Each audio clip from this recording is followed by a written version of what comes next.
လာမယ့်နေရာဒီအပြောင်းရွှေ့ကိုတော့တကယ်ကိုရှယ်ပလန်နဲ့ကျန်းမှုတို့ကို United အသင်းကတော့ပြင်ဆင်နေတယ်ပထမဦးစားပေးကစားသမားအနေဖြင့်တိုက်ဆက်မှုနေရာမှာအစားထိုးဖို့ခေါ်ယူခြင်းနေတဲ့ကစားသမားတွေများစွာတဲ့နေရာမှာအရှဝက်တောင်ကစားသမားလီယွန်ဒီလက်ကိုခေါ်ယူဖို့အတွက် United အသင်းကတော့အခြေအနေကောင်းနေတယ်လို့သတင်းတွေမှာဖော်ပြခဲ့တာဖြစ်တယ် Sky Sport ရဲ့ဖော်ပြချက်အရကတော့လီယွန်ဒီလက်က United အသင်းကိုရောက်ရှိပွဲများတဲ့ကစားသမားတူဦးဖြစ်တဲ့ပတာအော်စီမန်တို့ပတာဂျာကူရဲတို့လိုကစားသမားတွေကိုစိတ်ဝင်စားမှုရှိနေပေမဲ့ United အသင်းကတော့အသက်22နှစ်အရွယ်အရှဝက်တောင်ကစားသမားလီယွန်ဒီလက်ကိုသာခေါ်ယူသွားနိုင်ပွဲရှိရလို့သတင်းတွေကဖော်ပြခဲ့တာပဲဖြစ်တယ်စာချုပ်ဖြစ်သေးခြင်းပေါက်30တာရှိတဲ့ဒီကစားသမားကတော့ United အသင်းကိုတကယ်ကိုရောက်ရှိလာခဲ့မှာလားဒီကစားသမားကိုစိတ်ဝင်စားမှုရှိနေတဲ့အသင်းတွေများစွာတွေရမှာ Arsenal တို့လိုအသင်းတွေ Everton တို့လိုအသင်းတွေပါဝင် Chelsea တို့လိုအသင်းတွေကအစားစိတ်ဝင်စားမှုရှိနေပေမဲ့ United အသင်းစိတ်ဝင်စားမှုရှိနေတဲ့အရှဝက်တောင်ကစားသမားလေးကတော့အရှဝက်တောင်အသင်းမှာ38ပွဲကစား12ဂိုးသွင်းပြီး2ဂိုးဖန်တီးမှုရှိပြီးတော့ market value ကလည်း35တန်းသာရှိတဲ့ဒီကစားသမားလေးကတော့အရှဝက်တောင်နဲ့တန်းဆင်းခဲ့ရင်စာချုပ်ဖြစ်သေးခြင်းပေါင်30သာပေးရမယ်ဒီကစားသမားကို United အသင်းကခေါ်ယူသွားပွဲရှိရလို့သတင်းတွေမှာထွက်ပေါ်ခဲ့တာပဲဖြစ်တယ် United အသင်းတကယ်ကိုခေါ်ယူပေးသွားနိုင်မှာလားဆိုတာကိုစောင့်မျှော်အောင်မဲ့ပြောင်းရွှေ့ဖြစ်တယ်လို့ကျွန်တော်ကတော့သုံးသပ်ရှင်တယ်နောက်တစ်ဦးအနေနဲ့ကတော့ United အသင်းကတော့ကုညာကိုခေါ်ယူဖို့အတွက်ပုဂ္ဂိုလ်ဆိုင်ရာသဘောတူညီမှုရရှိပြီးတဲ့အရှင်တွေတစ်ခုကနေ United အသင်းအပြောင်းရွှေ့ပြီးမြောက်ဖို့အတွက်ဟူဗာရန်အသင်းနဲ့ဆက်လက်ဆွေးနွေးမှုတွေရှိပြီးတော့ United အသင်းကိုပထမဦးဆုံးရောက်လာမဲ့ကစားသမားတဦးလို့ပြောရင်ပုံမှန်လိမ့်မယ် United အသင်းကတော့အပြောင်းအရွှေ့မှာတော့တကယ်ကိုကောင်းမွန်တဲ့လှုပ်ဆောင်ချက်တွေလှုပ်ဆောင်နေတာပဲဖြစ်တယ်နီးပြအမ်မိုရင်ရဲ့ Europa League Final ပွဲစဉ်ကိုတော့ Ineos Group က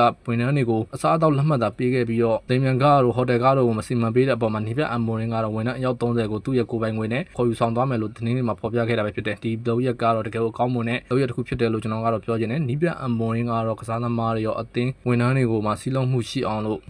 ပေါ်ဆောင်နိုင်ခဲ့တယ်လို့ကျွန်တော်ကတော့မြင်မိတယ် United အသင်းနီးပြအမ်မိုရင်ကတော့ Europa League Final ပွဲစဉ်ဖြစ်ဝန်ထမ်းအယောက်30ကိုခေါ်ယူဆောင်သွားပြီးတော့ Tottenham Hotspur နဲ့ရှင်ပြိုင်ကစားမဲ့ Europa League ပွဲစဉ်မှာထက်တဲ့တနမဲ့ Super ကိုကိုင်မြောက်ပြီးနောက်နေ့မှာ Champions League ဝင်ခွင့်မှာရရှိသွားမလားဆိုတာကိုတော့ရေကုန်စိတ်လို့ရှားပွဲရစောင့်မျှော်အောင်ပဲပွဲကောင်းလို့ဖြစ်တယ်လို့သုံးသပ်ရင်းနဲ့ပဲကျွန်တော်ရဲ့အစီအစဉ်ကိုဆုံးသက်ပါရစေ United ဖော်ပေါ်ပါမန်ယူသတင်းများကိုနေ့စဉ်တင်ဆက်ပေးနေတာမို့ like and follow လေးလုပ်ပြီးတော့မြတ်ရခံပါတယ်အားလုံးကျေးဇူးထူးတင်ရှိပါတယ်ခင်ဗျာ